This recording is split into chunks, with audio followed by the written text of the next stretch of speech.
Okay, we're live now. Okay, Thank you. We can start. thank you. I'd like to call the meeting to order. Is there any public comment period? Any public comment? Okay. Can we have approval of the March 3rd minutes? Did everyone have a chance to read them? Any changes? If not, I'll make a motion. motion. Second, I'll second it. all in favor? Aye. Aye. Aye. Opposed? Carried.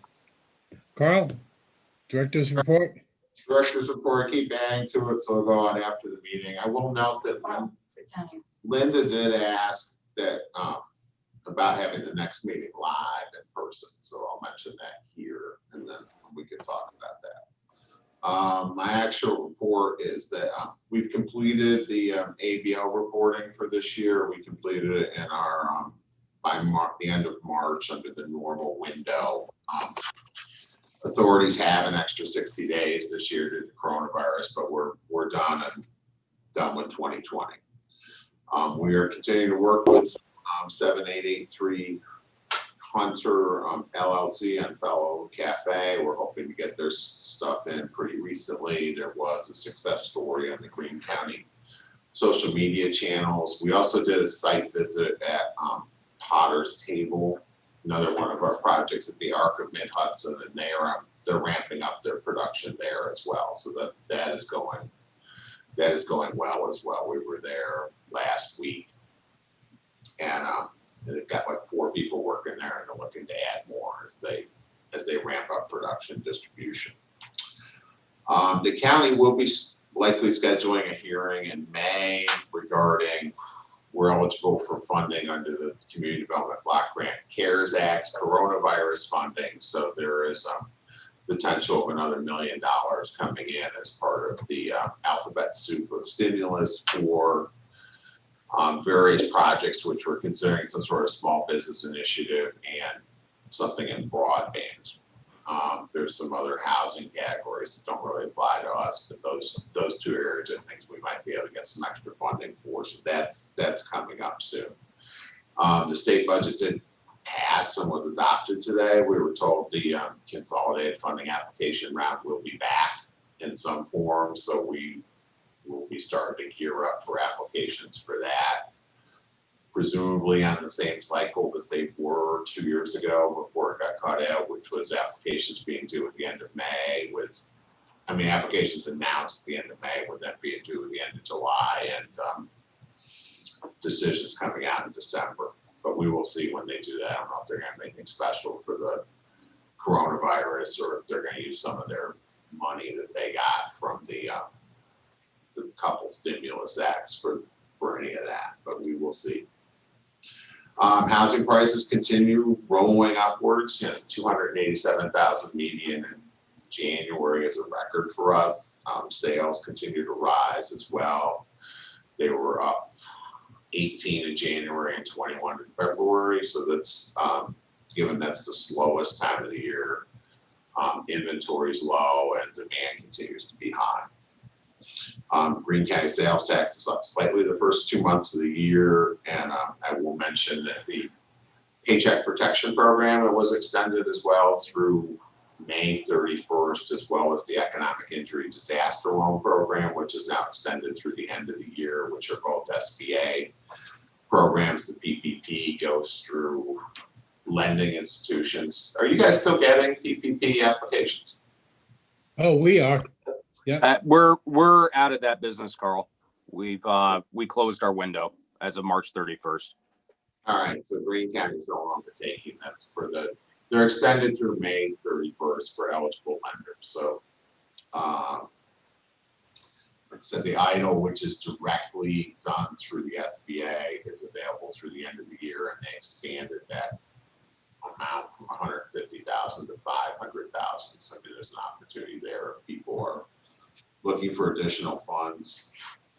The EDC is partnering in the Columbia Greene Career Jam, which is a new initiative to give career exploration and guidance to middle school students, 7th and 8th ninth graders. It's gonna be a virtual event for the first one this year, which starts on April 14th. So the EDC will have a virtual booth as part of this. We're working with other businesses. There's about 30 businesses participating between the two counties in the region. And hopefully that will expose some of our younger students to potential career opportunities as part of our initiative to try to get people to stay in the area, when they graduate. The EDC Economic Development Tourism Office is also working with local tourism businesses on a hospitality job fair, which is tentatively scheduled for May the 2nd. Particularly the all-inclusive resorts and the water park as they're reopening and trying to get labor. The labor market is fairly strange at the moment. It's tight in one sense and loose in another, with a number of people still out on unemployment. The extended benefit unemployment is making harder for some of these kind of businesses to recruit. So we are taking initiative working with the Workforce Investment Office at Columbia Greene Community College to get that going, and that event is tentatively scheduled for May 2nd. So I just want to say one other thing too. Because we use federal funds for loan programs, at this point in time will not be seeing any cannabis related businesses coming through here with the change in the law. That does not affect the federal ban, and therefore the federal ban on using CDBG funds for that purpose.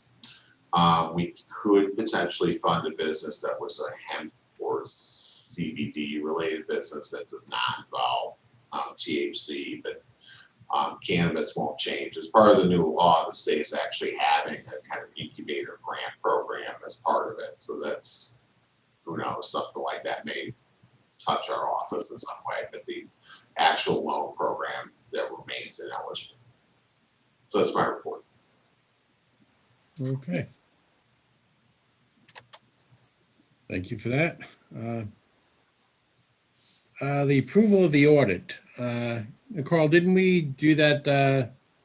We did it virtually. I just want to memorialize it for the record so that just in case there's any question, because we did do it by email, and assuming there's no objections, we're doing it here by a 4-0 vote. So if that's okay. Can we have a motion to accept the audit that was done virtually?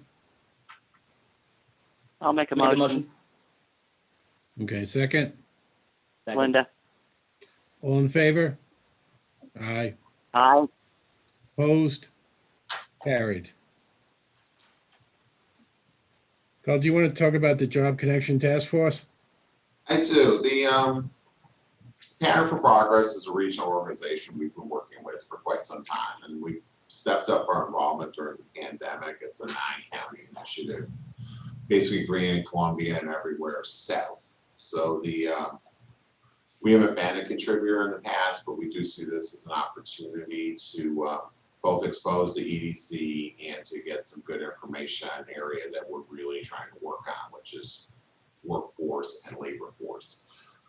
So we do see this as an opportunity to get expertise and data, get some data collection and programming to help us work with workforce programs and hopefully get some outcomes that result in more and better trained labor for our people, as well as connecting with that market that is directly affecting us as we're seeing more and more people from the Mid-Hudson region move up here. It's kind of the spore from the city, which we will get to in the loan side. So they have asked us for $5,000. So I believe this is something that the board would have to approve, and we would staff's in support of it. So I'm asking. I can take any questions on this.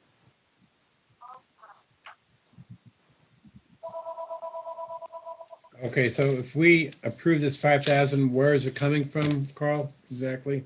It's coming from the EDC budget. So I mean, we have 41,000 and change in the bank, general operations. So it'll be coming from there. Okay, so there'd be no problem with us approving this. It's that. Yeah, we come back and say we're taking money out of a federal program or something like that, and then we shouldn't be using it. No, yeah, we have uncommitted funds at the moment. Okay, we're not paying staff or anything like that. So it's like, we are trying to find ways to expose the EDC as a separate entity, a little bit more. Career Jams, another opportunity where we're using the EDC branding to make it a little more visible. So this is another place that we're seeing this, that we're seeing as an EDC initiative. okay. So I have a motion to approve the $5,000 participation. I'll move that. Task force. We have a second? Linda? I can second it, Alan. Okay, all in favor? Aye. Aye. Opposed? Carried. Okay, I believe we need to go into executive session to talk about two loans. Yes. All right, hang on a minute. All right, we'll get it.